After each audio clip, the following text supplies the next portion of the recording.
एक बार की बात है। विलोब्रुक के शांत गांव में कवि नाम का एक छोटा लड़का रहता था। कवि को चित्र बनाना बहुत पसंद था, लेकिन उसका परिवार इतना गरीब था कि उसे कलर और ब्रश नहीं खरीद कर दे सकता था। कवि मिट्टी में लकड़ी से चित्र बनाता था और सोचता था कि काश उसके पास असली रंग और ब्रश होते। एक दिन जब कवि नदी के किनारे बूढ़े बरगद के पेड़ के नीचे चित्र बना रहा था, तो अचानक एक हल्की सी हवा चली। तभी चमकदार पंखों वाली एक छोटी सी चिड़िया उसके कंधे पर आकर बैठ गई। नमस्ते कवि, चिड़िया ने चहचहाते हुए कहा। मैंने तुम्हारे चित्र देखे हैं, उनमें बहुत जान है। ये लो, ये तोहफा लो। चिड़िया ने कवि के हाथ में एक छोटा सा पेंट ब्रश गिराया और उड़ गई। कवि ने ब्रश को हैरानी से देखा। यह कोई साधारण ब्रश नहीं था। इसके बाल पानी पर धूप की तरह चमक रहे थे और इसके हैंडल पर तारों और पत्तों के सुंदर डिजाइन बने हुए थे।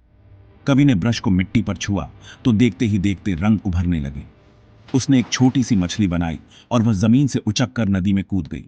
कवि आश्चर्य से देखता ही रह गया। वह जो भी बनाता वो जीवित हो जाता। कवि खुश होकर गांव वापस भागा और अपने भूखे पड़ोसियों के लिए फलों की एक टोकरी बनाई। फिर उसने आसमान में रंग भरने के लिए पक्षियों का एक झुंड बनाया और गांव के चौराहे को सुंदर बनाने के लिए फूलों की एक क्यारी बनाई। कवि के जादुई ब्रश की बात जल्दी ही फैल गई। आसपास के गांवों के लोग उसकी कला देखने आने लगे। लेकिन एक दिन एक लालची व्यापारी ने कवि के बारे में सुना और उससे सोने के ढेर बनाने को कहा। कवि ने मना कर दिया। ब्रश का खुशी फैलाने के लिए है, लालच के लिए नहीं, उसने कहा। व्यापारी गुस्से में आ गया और ब्रश छीनने की कोशिश करने लगा। लेकिन तभी वह छोटी चिड़िया फिर से प्रकट हुई।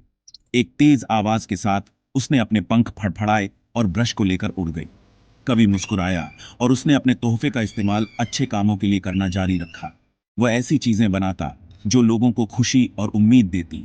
गांव वाले उसे बहुत प्यार करते थे और जादुई ब्रश वाला वह छोटा लड़का हीरो बन गया। और इस तरह कवि की कला ने पूरे गांव में खुशियां बिखेर दी और यह साबित कर दिया कि सबसे बड़ा जादू खुशियां बांटने से ही आता है।